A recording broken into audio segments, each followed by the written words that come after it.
नमस्कार दोस्तों, स्वागत है आप सभी का भारत और पाकिस्तान के अंतर्राष्ट्रीय संबंधों के इस वीडियो सीरीज में, जहां आज हम 1971 में पाकिस्तान में चल रहे सिविल वॉर के बारे में बात करेंगे। जानेंगे कि कैसे पाकिस्तान के खुद के लोगों ने पाकिस्तानी हुकूमत के खिलाफ बगावत शुरू की और उस बगावत को दबाने के लिए पाकिस्तानी हुकूमत किस हद तक गिर गई। इस गुत्थी को सुलझाने की कोशिश करेंगे कि कैसे पाकिस्तान में चल रहे सिविल वॉर के कारण भारत और पाकिस्तान के बीच 1971 की लड़ाई लड़ी गई और कैसे भारत ने पाकिस्तान को फिर से एक बार शिकस्त देते हुए पाकिस्तान को मुंह तोड़ जवाब दिया और आज के बांग्लादेश को पाकिस्तान से आज़ाद करवाया। तो चलिए शुरुआत करते हैं। दोस्तों, अंग्रेजों के आने से पहले भारत में कई साम्राज्य एग्जिस्ट करते थे, जिनकी पहचान उनकी अलग भाषा, कल्चर और ट्रेडिशन से जानी जाती थी। उसी प्रकार आज के बांग्लादेश और वेस्ट बंगाल को मिलाकर एक साम्राज्य हुआ करता था, बंगाल, जहां लगभग 13वीं शताब्दी से ही मुस्लिम रूलर्स रूल करते थे। दोस्तों, इतने दशकों से बंगाल में मुस्लिम रूलर्स होने के बावजूद भी वहां के सभी लोग, चाहे वो हिंदू हो या मुसलमान, अपनी एथनिसिटी के कारण, अपने बंगाली भाषा के कारण जाने जाते थे, क्योंकि वो सभी लोग बंगाली भाषा बोलते थे और इसी बंगाली भाषा के कारण इंटीग्रेटेड रहते थे, उनमें यूनिटी एग्जिस्ट करती थी। 1757 में जब अंग्रेजों ने बंगाल पर कब्जा किया, उसके बाद से ही अंग्रेजों ने अपनी डिवाइड एंड रूल पॉलिसी को अपनाते हुए बंगाल के धार्मिक समुदायों के बीच में दरार डालना शुरू की। पर अंग्रेज एक चीज भूल गए थे कि बंगाल के लोग अपनी कॉमन एथनिटी से, अपनी कॉमन बंगाली लैंग्वेज से जुड़े हुए हैं और इसी कॉमन लैंग्वेज ने बंगाल के विभिन्न धार्मिक समुदायों को जोड़े रखा। साल 1946 में जब लोगों को ये पता चलता है कि 15 अगस्त 1947 के दिन भारत को आजादी मिलने वाली है और भारत का बंटवारा होने वाला है, तब इस खबर को सुनकर पाकिस्तान में रह रहे सिख और हिंदू भाई बहन और भारत में रह रहे मुस्लिम पॉपुलेशन इस सोच में पड़ गई कि उन्हें किस देश में रहना चाहिए, क्योंकि ये बंटवारा बेसिकली रिलीजियस ग्राउंड पर होने वाला था, जहाँ एक तरफ भारत धर्मनिरपेक्षता को अपनाने जा रहा था, वहीं दूसरी ओर पाकिस्तान एक इस्लामिक स्टेट बनने की ख्वाहिश रखता था। इस्लाम के फाउंडेशन पर बनने जा रहे पाकिस्तान पर सामाजिक, आर्थिक और राजनीतिक बेहतरी की आशा लगाए 1947 के मार्च के महीने में कई मुस्लिम्स भारत छोड़कर पाकिस्तान जाने लगते हैं। ऐसा देखते हुए पाकिस्तान में जो सिख और हिंदू कम्युनिटीज थीं, वो भारत आने लगती हैं। ऐसे में भारत और पाकिस्तान के बीच लगभग 1.5 करोड़ लोगों का मास माइग्रेशन होता है। दोस्तों, भारत और पाकिस्तान के बीच लोगों का मास माइग्रेशन सिर्फ भारत के वेस्टर्न फ्रंट पर ही नहीं, बल्कि भारत के ईस्टर्न फ्रंट पर भी हुआ था, जहां बिहार और वेस्ट बंगाल के कई मुस्लिम ईस्ट पाकिस्तान की तरफ माइग्रेट होने लगते हैं और ईस्ट पाकिस्तान की हिंदू फैमिलीज भारत आने लगती हैं। इस मास माइग्रेशन के चलते लोगों के बीच दंगे फसाद होते हैं, जिसमें बेकसूरों को धर्म के नाम पर मौत के घाट उतार दिया जाता है। लॉ एंड ऑर्डर की धज्जियां उड़ा दी जाती हैं। अगर हम सरकारी आंकड़ों को माने तो लगभग 20 लाख लोग इस मास माइग्रेशन के चलते मारे जाते हैं। ऐसे हालातों में भारत और पाकिस्तान का बंटवारा हो जाता है और दुनिया को एक नया देश मिलता है, पाकिस्तान, जिसके 2 हिस्से होते हैं, वेस्टर्न पाकिस्तान और ईस्टर्न पाकिस्तान, जो एक दूसरे से लगभग 1700 किलोमीटर की दूरी पर होते हैं। दोस्तों, पाकिस्तान के इन दोनों ही हिस्सों में बहुत बड़ा डिफरेंस होता है, जो पाकिस्तान में सिविल वॉर की असली वजह बनता है। अगर हम वेस्टर्न पाकिस्तान और ईस्टर्न पाकिस्तान को कंपेयर करें तो हमें दोनों ही हिस्सों में मेजॉरिटी मुस्लिम पॉपुलेशन देखने को मिलती है, पर एथनिकली इन दोनों ही हिस्सों की मुस्लिम पॉपुलेशन में एक मेजर डिफरेंस होता है। एक तरफ वेस्टर्न पाकिस्तान में पंजाबी, सिंधी, पख्तूनी और बलोची एथनिक ग्रुप के लोग देखने को मिलते हैं, जिनके ट्रेडिशंस और कल्चर एक दूसरे से बहुत ही अलग होते हैं। वहीं दूसरी तरफ ईस्टर्न पाकिस्तान में बंगाली मुस्लिम देखने को मिलते हैं, जो मेजरली एक ही एथनिक ग्रुप से बिलोंग करते हैं, जिनकी भाषा, ट्रेडिशन और कल्चर सब सिमिलर होते हैं, सब समान होते हैं। अगर हम पॉपुलेशन वाइज देखें तो ईस्टर्न पाकिस्तान की आबादी वेस्टर्न पाकिस्तान से ज्यादा होती है। ईस्टर्न पाकिस्तान की इतनी ज्यादा आबादी होने के बावजूद भी वहाँ के लोगों को बेसिक फंडामेंटल राइट से वंचित रखा जाता है। वहीं दूसरी ओर ब्यूरोक्रेसी से लेकर पॉलिटिकल और मिलिट्री पावर्स वेस्टर्न पाकिस्तान की हुकूमत अपने हाथों में रखती है। अब ऐसा तो बिल्कुल भी नहीं होता कि वेस्टर्न पाकिस्तान में सभी एथनिक कम्युनिटीज को इक्वल पॉलिटिकल रिप्रेजेंटेशन दिया जा रहा हो। ज्यादातर पावरफुल पोजीशंस उन्हीं लोगों को दी जाती थी जो एथनिकली हाईली इन्फ्लुएंशियल क्लास से बिलोंग करते थे, उन्हें पॉलिटिकल रिप्रेजेंटेशन दिया जाता था। वेस्टर्न और ईस्टर्न पाकिस्तान में कंपेयर करें तो स्पेसिफिकली गवर्नमेंट रिलेटेड जितने भी डिसीजंस हुआ करते थे, वो प्राइमरीली वेस्टर्न पाकिस्तान में लिए जाते थे और इन डिसीजंस को ईस्टर्न पाकिस्तान में भी लागू किया जाता था। 1947 में जब हमें आजादी मिली, तब भारत के साथ साथ पाकिस्तान ने भी पार्लियामेंट्री डेमोक्रेसी को अपनाया था, जहां पाकिस्तान के पहले गवर्नर जनरल यानी कि प्रेसिडेंट मोहम्मद अली जिन्ना बनते हैं और प्राइम मिनिस्टर लियाकत अली खान पाकिस्तान की कमान संभालते हैं। जैसा कि मैंने आपको पहले बताया था कि वेस्टर्न पाकिस्तान में ब्यूरोक्रेटिक से लेकर पॉलिटिकल और मिलिट्री पास कॉन्सेंट्रेटेड रहती थी, तो लियाकत अली सरकार पर यह बहुत बड़ा जिम्मा था कि उन्हें एक साथ दोनों ईस्टर्न और वेस्टर्न पाकिस्तान को इफेक्टिवली गवर्न करना था। लेकिन समय के साथ साथ वेस्टर्न पाकिस्तान में पॉलिटिकल इंस्टेबिलिटी आने लगती है, जिसके कारण वहां की सरकार ईस्टर्न पाकिस्तान के लोगों का पॉलिटिकल रिप्रेजेंटेशन तो छोड़ो, वहां के लोगों की मूलभूत जरूरतों को भी पूरा नहीं कर पा रही थी। ऐसे हालातों में 21 मार्च 1948 के दिन मोहम्मद अली जिन्ना एक नया रूल लेकर आते हैं जिसमें वो उर्दू भाषा को पाकिस्तान की ऑफिशियल लैंग्वेज डिक्लेयर कर देते हैं। Let me make it very clear to you, leave no doubt that the state language of Pakistan is going to be Urdu and no other language.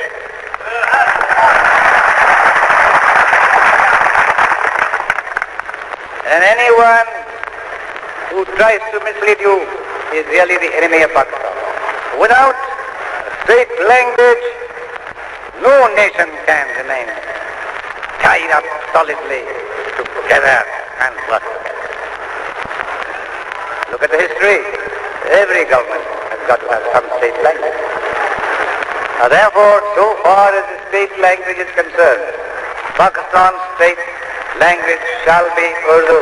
इस डिक्लेरेशन के खिलाफ ईस्टर्न पाकिस्तान के लोग सड़कों पर प्रोटेस्ट करना शुरू कर देते हैं क्योंकि ईस्टर्न पाकिस्तान के लोगों का ये कहना था कि उर्दू एक एलीट भाषा है जिसे सिर्फ हाई ऑफिशियल्स ही बोलते हैं और उर्दू भाषा को पाकिस्तान की ऑफिशियल भाषा डिक्लेयर करना ये संकेत देती है कि ईस्टर्न पाकिस्तान के लोगों का पूरे पाकिस्तान में कोई रिप्रेजेंटेशन ही नहीं, क्योंकि ईस्टर्न पाकिस्तान के लोग एथनिकली अपनी कॉमन बंगाली लैंग्वेज से जाने जाते हैं। दोस्तों, मोहम्मद अली जिन्ना द्वारा उर्दू भाषा को यूं जबरदस्ती थोपने से ईस्टर्न पाकिस्तान में बंगाली लैंग्वेज मूवमेंट की शुरुआत होती है। 1948 से लेकर 1952 तक ये बंगाली लैंग्वेज मूवमेंट इतना बड़ा हो जाता है कि सरकार इस मूवमेंट को रोकने के लिए ईस्टर्न पाकिस्तान में सेक्शन 144 इम्पोज कर देती है, जिसके तहत 5 से ज्यादा लोगों का एक साथ खड़ा होना रेस्ट्रिक्ट कर दिया जाता है। सेक्शन 144 के इम्पोजिशन के खिलाफ ढाका यूनिवर्सिटी के कई स्टूडेंट सड़कों पर प्रोटेस्ट करने उतरते हैं, लेकिन पाकिस्तान की सरकार उन्हें गिरफ्तार कर लेती है। इससे नाराज होकर स्टूडेंट्स की भीड़ बढ़ने लगती है। पाकिस्तानी हुकूमत द्वारा सेक्शन 144 लगाकर लोकतांत्रिक प्रदर्शन को यूं रोकना स्टूडेंट्स को और भड़का देता है। पाकिस्तान की बहरी सरकार के सामने अपनी बात रखने के लिए ये students East Bengal legislative assembly में घुसने की कोशिश करते हैं। स्टूडेंट्स को बंगाल लेजिस्लेटिव असेंबली में घुसने से रोकने के लिए पुलिस उन पर ओपन फायर शुरू कर देती है, जिसमें 5 स्टूडेंट्स बेमौत मारे जाते हैं। साल 1956 आते आते ये बंगाली लैंग्वेज मूवमेंट इतना बड़ा हो जाता है कि पाकिस्तान की हुकूमत को मजबूरी में ही सही बंगालियों की मांग के अनुसार बंगाली लैंग्वेज को official status as well as state language का दर्जा देना पड़ता है। इस प्रोटेस्ट में जो 5 स्टूडेंट्स पुलिस के ओपन फायर से बेमौत मारे जाते हैं, उनके बलिदान को याद करते हुए बांग्लादेश इस दिन को लैंग्वेज मार्टर डे के नाम से सेलिब्रेट करता है। ईस्टर्न पाकिस्तान के लोगों का अपनी भाषा को बचाने का ये संघर्ष सफल तो हो गया, लेकिन सिर्फ अपनी भाषा को बचाने से उन्हें पॉलिटिकल रिप्रेजेंटेशन नहीं मिल जाता। दोस्तों, वेस्टर्न पाकिस्तान में पॉलिटिकल पावर का कंसंट्रेशन होने के कारण वहां की सरकार वेस्टर्न पाकिस्तान में कैपिटल और ह्यूमन इंफ्रास्ट्रक्चर पर खूब पैसा खर्च करती थी, लेकिन दूसरी तरफ ईस्टर्न पाकिस्तान में जरा सा भी पैसा खर्च नहीं किया जाता था। आंकड़ों के हिसाब से देखें तो पाकिस्तान की 60% से भी ज्यादा आबादी ईस्टर्न पाकिस्तान में कॉन्सेंट्रेटेड थी। ये 60% आबादी पाकिस्तान के नेशनल बजट में 65% से भी ज्यादा कंट्रीब्यूट करती थी, पर पाकिस्तान के नेशनल बजट का 70% से भी ज्यादा शेयर वेस्टर्न पाकिस्तान के डेवलपमेंट पर खर्च किया जाता था, यानी कि वेस्टर्न पाकिस्तान के डेवलपमेंट का पूरा भार ईस्टर्न पाकिस्तान पर डाल दिया जाता था। पाकिस्तान सरकार की ऐसी आर्थिक नीतियों की वजह से ईस्टर्न पाकिस्तान की ग्रोथ रेट दिन प्रतिदिन गिरती जा रही थी, जिसकी वजह से वहां के लोग अपनी बेसिक रिक्वायरमेंट्स को भी पूरा नहीं कर पा रहे थे। ऐसे हालातों में वहां के लोगों के पास सिर्फ एक ही ऑप्शन बचता था कि वो सभी लोग एक साथ मिलकर ईस्टर्न पाकिस्तान में अपनी सरकार बनाए, जिससे वो सरकार ईस्टर्न पाकिस्तान के लोगों की एटलीस्ट बेसिक रिक्वायरमेंट्स को पूरा कर सके। लेकिन साल 1970 तक पाकिस्तान में कभी जनरल इलेक्शन करवाए ही नहीं गए। साल 1966 में ईस्टर्न पाकिस्तान की आवाम के socio economic and political rights को रिप्रेजेंट करते हुए ईस्ट पाकिस्तान की एक पॉलिटिकल पार्टी अवामी लीग के लीडर शेख मुजीबुर रहमान पाकिस्तान की सेंट्रल गवर्नमेंट के सामने ईस्ट पाकिस्तान के इकोनॉमिक डेवलपमेंट को लेकर 6 पॉइंट्स की डिमांड रखते हैं। दोस्तों, इन 6 डिमांड्स में शेख मुजीबुर रहमान ईस्टर्न पाकिस्तान में सेल्फ गवर्नमेंट के एस्टेब्लिशमेंट की बात करते हैं। ईस्ट पाकिस्तान के लिए separate defence force, separate currency, separate reserve bank, वहां के नेचुरल रिसोर्सेज को यूटिलाइज करने की पूरी पावर ईस्टर्न पाकिस्तान के लोगों को देने की बात करते हैं। पाकिस्तान की सेंट्रल गवर्नमेंट ने अवामी लीग की इन सभी डिमांड्स को एंटी नेशनलिस्ट डिक्लेयर करते हुए रिजेक्ट कर दिया, क्योंकि पाकिस्तानी हुकूमत को ऐसा लगता था कि अवामी लीग इन डिमांड्स के जरिए एक अलग देश बनाना चाहता है। जब इन डिमांड्स को रिजेक्ट किया गया, तब ईस्ट पाकिस्तान की सड़कों पर लाखों की तादाद में लोग प्रदर्शन करने उतर आते हैं। 1968 में पाकिस्तान के नए प्रेसिडेंट जनरल आयूब खान के ऑर्डर पर शेख मुजीबुर रहमान को देशद्रोह के इल्जाम में अरेस्ट कर लिया जाता है। जनरल आयूब खान शेख मुजीबुर रहमान पर यह आरोप लगाते हैं कि अवामी लीग अगरतला में भारत सरकार के साथ मिलकर ईस्ट पाकिस्तान को आजाद देश बनाने की प्लानिंग कर रही है। दोस्तों, जैसे ही शेख मुजीबुर रहमान के अरेस्ट की खबर ईस्ट पाकिस्तान में में पहुंचती है तब पहले से चल रहे पाकिस्तानी हुकूमत के खिलाफ प्रदर्शन और तीव्र गति से बढ़ जाते हैं, जिसको देख पाकिस्तानी हुकूमत 22 फरवरी 1969 के दिन शेख मुजीबुर रहमान को रिहा कर देती है। लेकिन फिर भी ईस्ट पाकिस्तान में प्रदर्शन नहीं रुकते। ऐसे में ईस्ट पाकिस्तान को ना संभाल पाने के कारण जनरल आयूब खान अपने पद से रिजाइन कर देते हैं और उसके बाद पाकिस्तान के प्रेसिडेंट का पद जनरल याह्या खान संभालते हैं। 1970 में जनरल याह्या खान पूरे पाकिस्तान में पहली बार जनरल इलेक्शंस कंडक्ट करवाते हैं। उन्हें इस बात पर पूरा यकीन होता है कि वेस्टर्न पाकिस्तान की highly influential political parties Pakistan में सरकार बनाएगी। लेकिन जब इलेक्शंस का रिजल्ट आता है तब याह्या खान के पैरों तले जमीन खिसक जाती है, क्योंकि अवामी लीग को इस जनरल इलेक्शन में भारी मतों से जीत मिलती है। पाकिस्तान के इस जनरल इलेक्शन में मेजरली दो पॉलिटिकल पार्टीज लड़ती है। एक तरफ होती है पाकिस्तान पीपल पार्टी, जिसमें ज्यादातर पाकिस्तान के हाईली इन्फ्लुएंशियल लोगों का डोमिनेंस रहता है, और दूसरी तरफ है अवामी लीग, जो आम जनमानस के साथ कदम से कदम मिलाकर चलने में विश्वास रखती है। दोस्तों, पाकिस्तान में टोटल 313 सीटों पर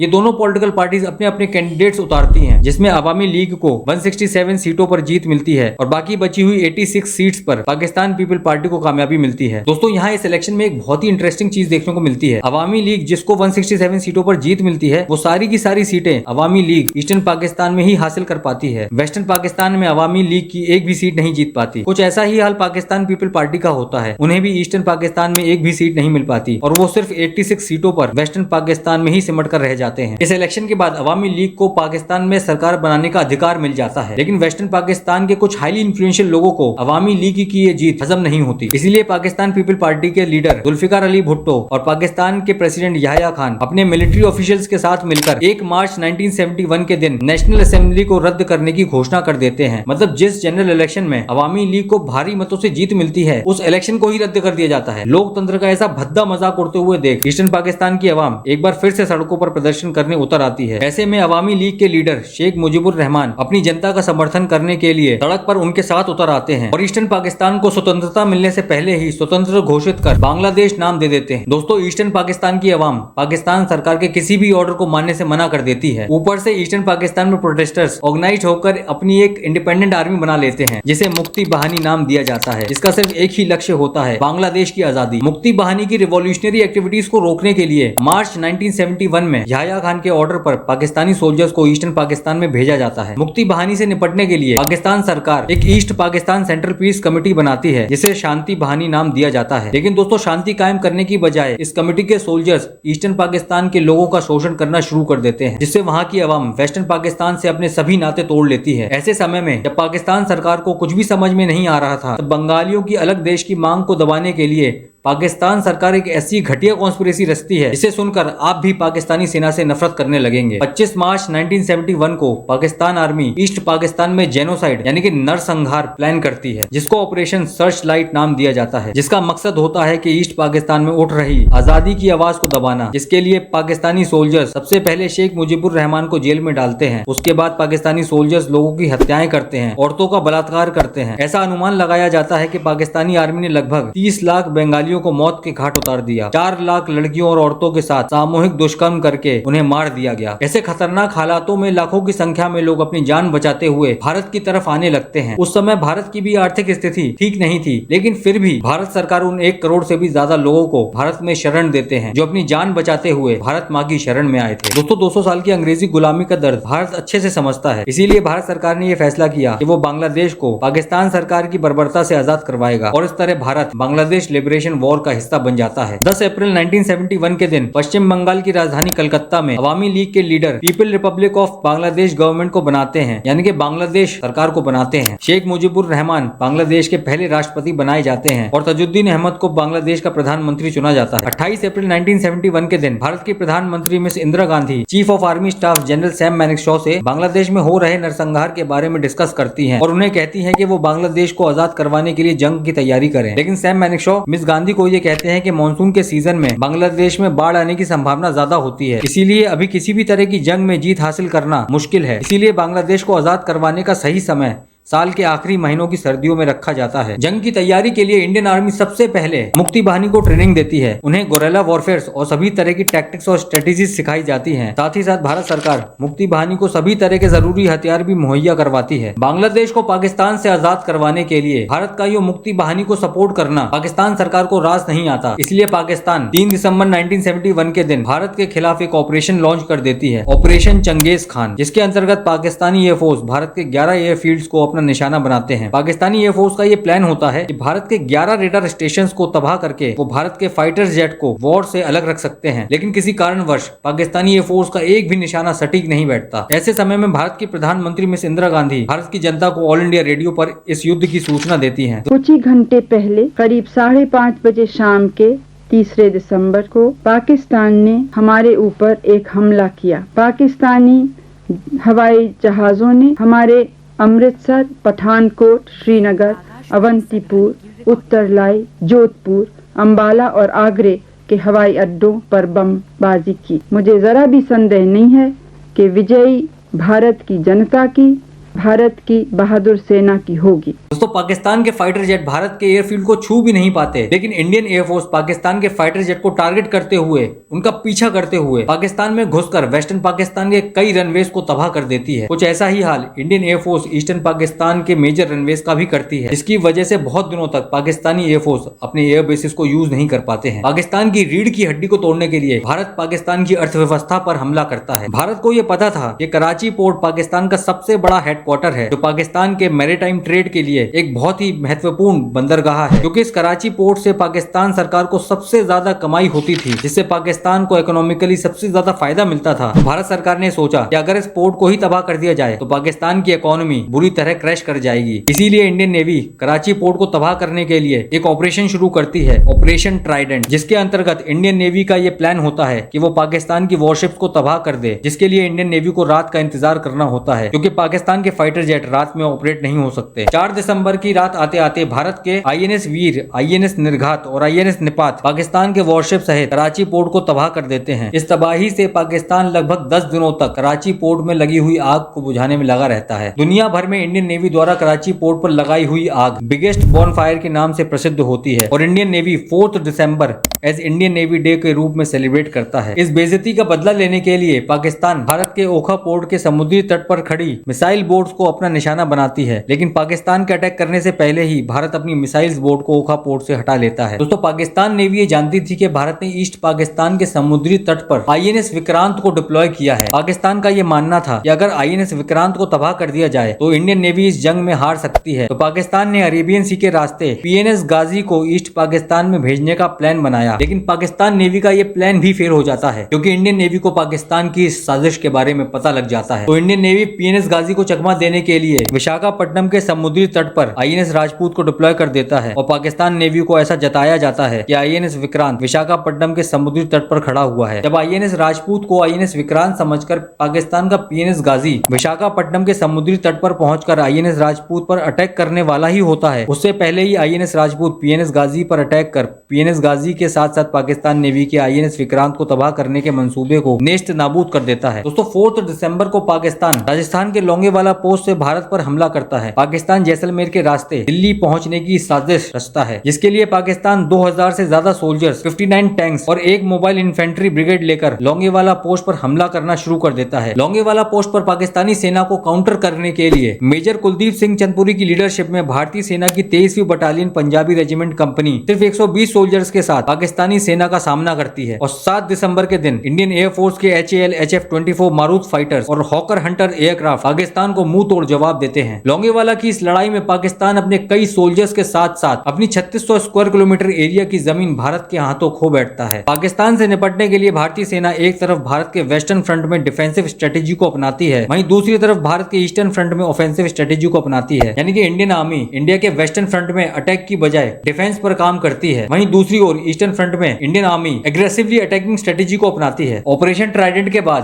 पाकिस्तान कराची पोर्ट पर सिक्योरिटी बढ़ा देता है। पाकिस्तान को यह खबर लगती है कि भारत के वॉरशिप्स फिर से एक बार कराची पोर्ट पर हमला करने वाले हैं। इंडियन वॉरशिप्स को तबाह करने के लिए पाकिस्तान अपने कुछ वॉरशिप्स कराची पोर्ट पर डिप्लॉय करवा देता है। पाकिस्तान के बचे कुचे कराची पोर्ट को तबाह करने के लिए इंडियन नेवी एक ऑपरेशन को अंजाम देती है, जिसका कोड नेम होता है ऑपरेशन पाइथन। 8 दिसंबर के दिन भारत के मिसाइल बोट्स आईएनएस विनाश, आईएनएस तलवार और आईएनएस त्रिशूल कराची के समुद्री तट पर भेजे जाते हैं, जो न केवल पाकिस्तान के वॉरशिप्स को तबाह करते हैं बल्कि पाकिस्तान के किमारी ऑयल फार्म को भी तबाह कर देते हैं। इस हमले से पाकिस्तान की अर्थव्यवस्था को काफी बड़ा झटका लगता है और रातों रात पाकिस्तान को $3 बिलियन का नुकसान झेलना पड़ता है। दोस्तों, एक तरफ जीरो ग्राउंड पर भारत और पाकिस्तान के बीच युद्ध चल रहा था, वहीं दूसरी तरफ साइमल्टेनियसली 4 दिसंबर से ही जब से पाकिस्तान का ऑपरेशन चंगेज खान फेल हुआ था, तब से ही खुद को बर्बाद होने से बचाने के लिए Pakistan United Nation Security council का दरवाजा खटखटा रहा था। यूनाइटेड नेशन सिक्योरिटी काउंसिल का दरवाजा खटखटाते ही पाकिस्तान की मदद करने के लिए यूएस, यूके और चाइना मिलकर भारत को सीज फायर करने के लिए कहते हैं और भारतीय सेना को बांग्लादेश से वापस बुलाने के लिए भारत पर दबाव बनाया जाता है। लेकिन भारत के समर्थन में सोवियत यूनियन आगे आकर यूनाइटेड नेशन सिक्योरिटी काउंसिल के इस दबाव को वीटो कर देता है। दोस्तों, सोवियत यूनियन के समर्थन का कारण है 9 अगस्त 1971 को भारत और सोवियत यूनियन के बीच साइन हुई पीस एंड फ्रेंडशिप ट्रीटी, जो भारत और सोवियत यूनियन की दोस्ती की नींव रखता है। 8 दिसंबर 1971 को जब अमेरिका को यह पता चलता है कि भारत ईस्ट पाकिस्तान में एक ऑफेंसिव स्ट्रेटेजी प्लान कर रहा है, तब यूएस पाकिस्तान के सपोर्ट में अपनी 7th fleet task force Bay of Bengal की तरफ भेजता है और यूके अपनी HMS ईगल को अरेबियन सी की तरफ डिप्लॉय करता है। इससे पाकिस्तान को यह लगने लगता है कि भारत पीछे हट जाएगा, लेकिन भारत सोवियत यूनियन को SOS भेजता है और इंडो सोवियत सिक्योरिटी ट्रीटी को एक्टिवेट करने के लिए कहता है, जिसके अकॉर्डिंग जब कभी भी भारत पर आउटसाइड अटैक होगा तब सोवियत यूनियन भारत को प्रोटेक्ट करने के लिए बाध्य रहेगा। भारत को प्रोटेक्ट करने के लिए और यूएस और यूके की वॉरशिप को काउंटर करने के लिए सोवियत यूनियन के कमांडर एडमिरल व्लादिमीर क्रोगलिकोव अपने 10th operative battlefield naval fleet को भारत की मदद करने के लिए भेजते हैं। जब सोवियत वॉरशिप यूएस और यूके की नेवल शिप को अपने टारगेट रेंज में ले आती है, तब एक तरफ यूएस और दूसरी तरफ यूके अपनी वॉरशिप्स को वापस बुला लेते हैं। दोस्तों, सोवियत यूनियन का साथ मिलते ही भारत की तीनों सेनाएं पाकिस्तान को घुटने टेकने पर मजबूर कर देती हैं। वेस्ट पाकिस्तान से ईस्ट पाकिस्तान की तरफ एयर सप्लाईज कट ऑफ कर दी जाती हैं। वेस्ट पाकिस्तान से ईस्ट पाकिस्तान जाने वाली सभी sea routes Indian navy block कर देती है और जमीन पर इंडियन आर्मी और मुक्ति बाहिनी बांग्लादेश में पाकिस्तानी सेना की जान की दुश्मन बन जाती है। 12 दिसंबर तक भारत वेस्टर्न पाकिस्तान का लगभग 13,000 स्क्वायर किलोमीटर एरिया अपने कंट्रोल में ले लेता है। ऐसे में जुल्फिकार अली भुट्टो फिर से एक बार यूनाइटेड नेशन के पास मदद की गुहार लगाते हुए पहुंचते हैं, लेकिन तब तक बांग्लादेश में पाकिस्तानी आर्मी भारतीय सेना के सामने अपने घुटने टेक देती है और सरेंडर कर देती है। आग बबूले Zulfikar Ali Bhutto United Nation Security Council छोड़कर चले जाते हैं। ऐसे में दुनिया के सामने पाकिस्तान की लाचारी और बेबसी जाहिर हो रही थी। भारत के major general JFR Jacob Pakistan के लेफ्टिनेंट जनरल AAK नियाजिया के सामने इंस्ट्रूमेंट ऑफ सरेंडर का प्रस्ताव रखते हैं, जिसको AAK नियाजिया साइन करने से मना कर देते हैं। तब मेजर जनरल जेकब उन्हें ये कहते हैं कि अगर उन्होंने इस प्रस्ताव पर हस्ताक्षर नहीं किया तो 1 लाख पाकिस्तानी जवानों की मौत का जिम्मेदार उन्हें माना जाएगा, क्योंकि भारत मुक्ति बाहिनी को रोकने के लिए आगे नहीं आएगा। 16 दिसंबर 1971 के दिन पाकिस्तानी सेना के लगभग 1 लाख जवान भारतीय सेना के सामने सर झुकाकर अपने हथियार जमीन पर डालकर सरेंडर करते हैं। माना जाता है कि वर्ल्ड वॉर 2 के बाद ये दुनिया का सबसे बड़ा सरेंडर था। लेफ्टिनेंट जनरल AAK नियाजिया शर्मसार होकर इंस्ट्रूमेंट ऑफ सरेंडर पर साइन कर देते हैं। इसी दौरान वेस्टर्न पाकिस्तान में सरकार गिर जाती है और बांग्लादेश आजाद हो जाता है। 1972 में भारत और पाकिस्तान के बीच शिमला एग्रीमेंट साइन किया जाता है, जिसके अकॉर्डिंग पाकिस्तान भी बांग्लादेश को एक इंडिपेंडेंट कंट्री रिकॉग्नाइज कर लेता है और इसके बदले में भारत पाकिस्तान की 13,000 स्क्वायर किलोमीटर एरिया जो भारत के कंट्रोल में थी वो पाकिस्तान को वापस लौटा देता है। 1974 में यूनाइटेड नेशन भी बांग्लादेश को एक इंडिपेंडेंट कंट्री रिकॉग्नाइज कर लेता है और इस तरह भारत बांग्लादेश को पाकिस्तान से आजाद करवाता है। दोस्तों, आपको आज का ये वीडियो कैसा लगा कमेंट बॉक्स में जरूर बताइएगा। अगर आपको ये वीडियो अच्छा लगा हो तो लाइक और शेयर जरूर कीजिएगा और अगर आप चैनल पर नए हैं तो चैनल को सब्सक्राइब जरूर कीजिएगा। ये वीडियो देखने और अपना कीमती समय देने के लिए आप सभी लोगों का धन्यवाद।